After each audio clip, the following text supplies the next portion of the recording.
Quelles sont les conséquences de grandir avec des parents toxiques? Comment est-ce que ton enfance continue de vivre dans ton corps d'adulte, dans l'adulte que tu es devenu? Avant tout, je veux poser un cadre sécurisant. Cet épisode peut être activant. Il parle de douleur, il parle de blessures dans l'enfance, de ce qu'on n'a jamais peut-être parfois osé regarder en face. Donc, respire. Euh, le disclaimer numéro un, c'est qu'à un moment de l'écoute, si tu sens que ton corps il s'agite, si tu ressens, peu importe comment tu ressens, ça peut être de l'oppression, de la tristesse, une envie de pleurer, peu importe, je t'invite à faire une pause. Va marcher un peu, respire, bois un verre d'eau, touche quelque chose de réel autour de toi pour te rancrer dans ton corps. T'as pas besoin d'écouter cet épisode en une seule traite, donc respecte ta fenêtre de tolérance si c'est trop pour toi. Deuxième chose, cet épisode ne cherche pas à blâmer tes parents, mais à t'éveiller à la réalité de ce que l'enfant, qui est toi maintenant adulte, a vécu. Parce que tant que tu nies, ton corps, il va porter la charge et tu vas pas comprendre pourquoi. Et puis, ça va se manifester dans tes relations, dans ton job, etc. Et tu vas jamais comprendre pourquoi. Alors, cet épisode a pour but de t'inviter à reconnaître ce que tu as vécu ou ce que tu n'as pas vécu mais pas d'accuser, ok? Juste en fait te libérer du poids du déni. Et puis, troisième chose qui me semble importante, si toi-même tu es parent, je t'invite à écouter cet épisode avec discernement, avec compassion pour toi. Je ne crois pas aux parents parfaits, je ne suis moi-même pas le parent parfait. Je crois aux parents conscients, ceux qui se remettent en question, ceux qui s'excusent, ceux qui savent reconnaître leurs torts, ceux qui réparent, ceux qui apprennent avec leurs enfants. Ce que je vais te partager ici ne vise pas à te faire culpabiliser. Si tu culpabilises, je t'invite à aller voir pourquoi il y a de la honte toxique derrière tout ça. Mais le but de cet épisode est de t'aider à comprendre comment les blessures non guéries se transmettent pour que tu deviennes à ton rythme un parent ou un adulte plus sécure, à la fois pour toi et pour tes enfants. Grandir avec des parents toxiques, c'est grandir dans un monde inversé. Un monde où tu apprends à douter de toi, où tu apprends à confondre amour et douleur, où tu t'excuses d'exister avant même d'avoir compris pourquoi. Grandir avec un parent toxique, c'est grandir dans un champ de mine émotionnel où chaque pas peut déclencher une émotion, une explosion. Un reproche, une humiliation, du gaslight, je te punis par le silence ou je te punis directement, un regard froid, de l'absence, etc.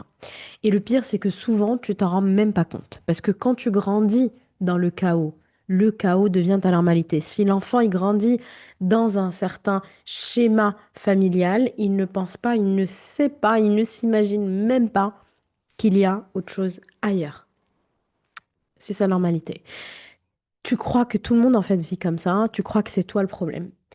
Et c'est ça la première conséquence de l'enfance toxique, perdre son sens du normal. On croit que l'amour fait mal, que la peur, c'est de la loyauté et que la valeur dépend de ce qu'on fait, jamais de ce qu'on est. Quand un enfant grandit dans un environnement instable, humiliant, contrôlant, où il y a des sauts d'humeur, où il a l'impression de marcher sur la pointe des pieds, etc., le système nerveux, il apprend à vivre en état d'alerte permanent, tous les jours. Et ça devient de l'hypervigilance. Et le corps devient un radar qui s'excite à la moindre petite chose. Il va scanner tous les visages en pensant qu'il y a des dangers partout. Le silence va être un danger. Si quelqu'un parle, c'est un danger. Les bruits est un danger. Les émotions des autres sont un danger. Le cerveau va rechercher le danger partout, partout, partout, partout, et va s'adapter tous les jours, tous les jours, toujours, tous les jours, jusqu'à ce que ça crache à un moment donné. On va appeler ça maladie auto-immune, burn-out, dépression, etc. L'enfant, pardon, il apprend à ne plus pleurer. Il apprend dans ce genre d'environnement à ne plus se plaindre. Il apprend à deviner ce que les autres veulent avant même qu'ils le disent. De la parentification émotionnelle. Et c'est comme ça que cet enfant-là devient un people pleaser, donc un adulte qui fait passer tout le monde, tout le monde, tout le monde avant lui-même, qui se sacrifie pour tout le monde.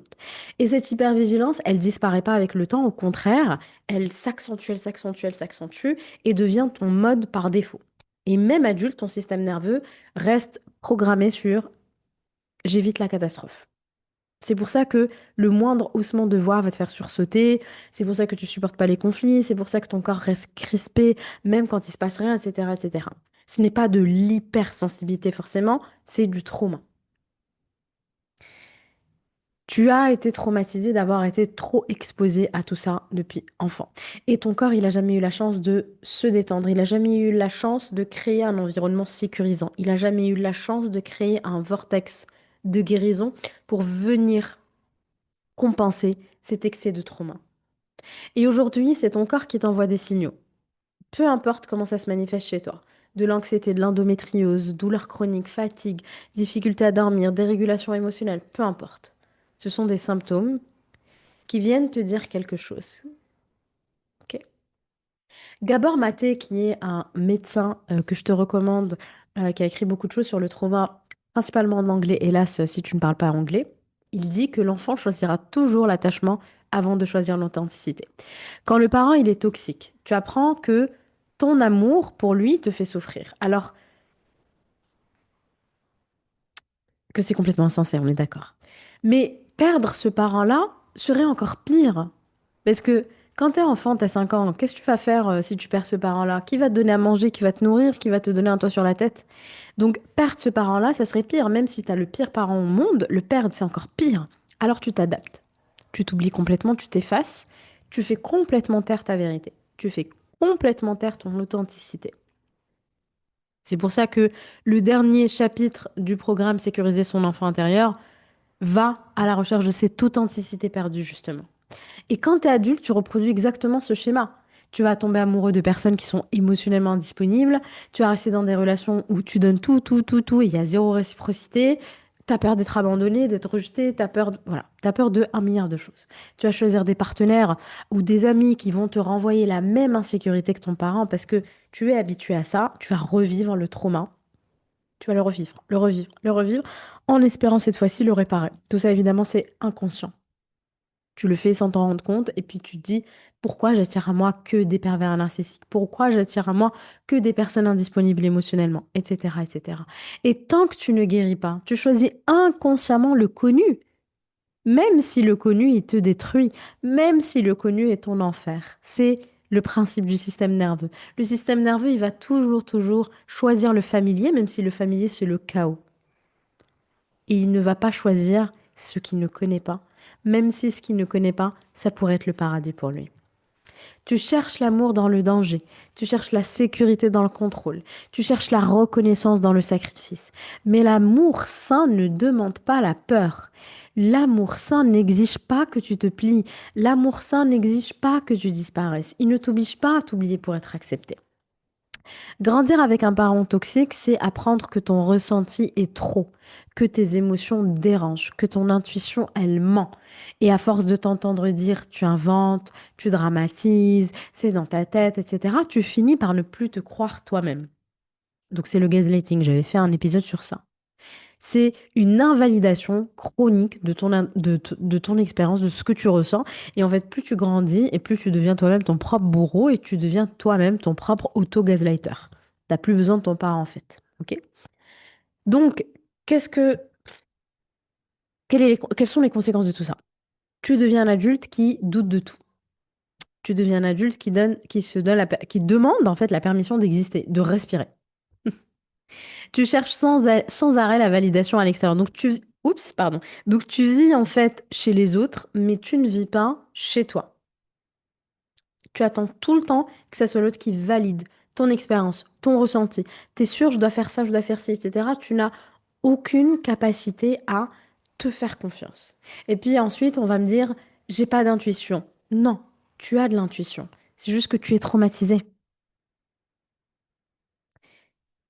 Et il y a aussi de la honte. J'avais fait un épisode aussi sur la honte que je t'invite à voir. Cette honte, elle est existentielle. La honte d'exister, la honte d'être de trop. Et la honte, c'est la blessure typique du trauma. La blessure qui te coupe complètement de qui tu es. La blessure qui te coupe complètement de ton authenticité. Elle te fait vivre comme si tu es fautif d'exister. Et quand tu portes cette honte, tu attires inconsciemment des contextes où la honte se rejoue. Des relations où tu es dévalorisé, des environnements où tu te sens invisible. Mais c'est pas ta valeur qui est en cause, c'est ton empreinte émotionnelle. Et ça, heureusement, peut être transformé. Grandir avec des parents toxiques laisse des traces dans tous les domaines. Tu peux être brillante, fonctionnelle, forte, peu importe. mais vivre avec un vide intérieur. Tu peux réussir ta vie extérieure et ne jamais te sentir assez. Les conséquences, elles se manifestent sous différentes formes. Tu deviens hyper indépendante. Je n'ai besoin de personne, non Harley Davidson. Mais en réalité, tu as juste peur du rejet. Tu deviens perfectionniste. Si tu fais tout bien, on va peut-être m'aimer. Le problème, c'est que t'as pas besoin de faire pour qu'on t'aime. Et quoi que tu fasses, tes parents, ils ne t'ont pas apporté cet amour-là que tu voulais. Ok? C'est un mécanisme de survie. C'est une stratégie de survie. Tu as des difficultés évidemment à poser les limites, ça c'est le cas le plus fréquent. Tu ne sais pas dire non, sinon tu culpabilises. Parce que enfant, ton nom n'avait aucune valeur et puis on ne respectait pas tes propres limites. Tu te dissocies, donc tu ressens plus rien, tu vas te dissocier corporellement, émotionnellement, tu vas fuir. C'est le seul moyen que ton corps a trouvé pour survivre. Tu vas aller dans les addictions à l'achat, les addictions à la télé, peu importe les addictions, scrollage intensif, etc. Évidemment, il y a tout ce qui est en rapport avec la santé, anxiété, épuisement chronique, maladie auto-immune, etc. Puisque le système nerveux n'a jamais appris à se reposer. Bien sûr, ton système hormonal va être impacté, etc., etc. Puis il y a la culpabilité, la honte, la culpabilité d'aller mieux, la culpabilité de s'éloigner, la culpabilité de dire non à ce parent qui, évidemment, lui-même est blessé. Et évidemment que tu peux ressentir de la compassion envers ce parent puisque lui-même a vécu des choses dans son enfance. Mais il ressent de la compassion pour toi. Et cette culpabilité, c'est la laisse invisible de l'enfant loyal. Il reste attaché à son parent. Mais tu n'as pas à te sacrifier pour protéger ton parent. Tu as le droit d'exister. Tu as le droit d'exister. Tu as le droit de te choisir. Tu as le droit d'être heureux même si eux ont fait le choix de ne pas l'être. Ou même si eux n'ont pas eu la possibilité de l'être. Guérir d'une enfance toxique, c'est pas effacer le passé. Tu peux pas effacer le passé. C'est reprogrammer la sécurité que tu ressens dans le présent pour que le passé n'ait plus d'impact négatif sur ta vie actuelle. Reprogrammer ton présent, c'est aussi devenir le parent que tu n'as pas eu. Je t'invite à aller voir la vidéo que j'ai fait sur le deuil. C'est faire des deuils aussi. C'est apprendre à dire ce que j'ai vécu était réel. C'est pas de ma faute. Je peux maintenant me sécuriser. Tu peux pas guérir dans le déni. Tu guéris quand tu reconnais ta douleur. Mais quand tu ne t'enfermes pas dans ta douleur. Donc quand tu reconnais la victime que tu étais sans t'enfermer dans cette identité de victime. Souvent quand on a eu des traumas d'enfance, il y a toute une identité de victime à juste titre, mais qu'aujourd'hui te bloque encore, puisque elle t'empêche de faire des choses, puisque si tu es une victime, tu peux pas être dans l'abondance, tu peux pas rencontrer des relations épanouissantes et réciproques, etc., etc. Ok? Donc, oui, reconnais ton statut de victime, mais ne t'y enferme pas. Quelques pistes. Déjà, le corps. Donc, apprends à réguler ton système nerveux. L'étape numéro un.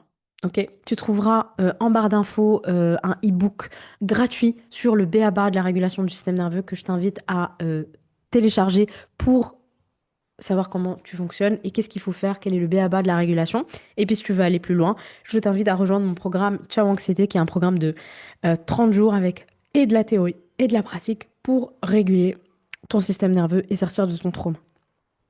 Le corps a besoin de sentir la sécurité avant que le mental puisse croire à la guérison. On va commencer par le corps avant d'aller dans la tête. Il y a besoin aussi d'exprimer ta vérité. L'écriture thérapeutique, la lettre que tu n'envoies pas, le travail avec l'enfant intérieur, plus, plus, plus, plus, plus. Tu dois dire ce que tu n'as jamais dû dire, mais pas forcément à ton parent, parce que ton parent, il va pas être dans la capacité peut-être d'accueillir ce que tu as à lui dire ou de comprendre ou de t'accompagner dans ce que tu as à dire, mais juste exprimer. Ok? Le programme Sécuriser ton enfant intérieur te t'aide à faire tout ça.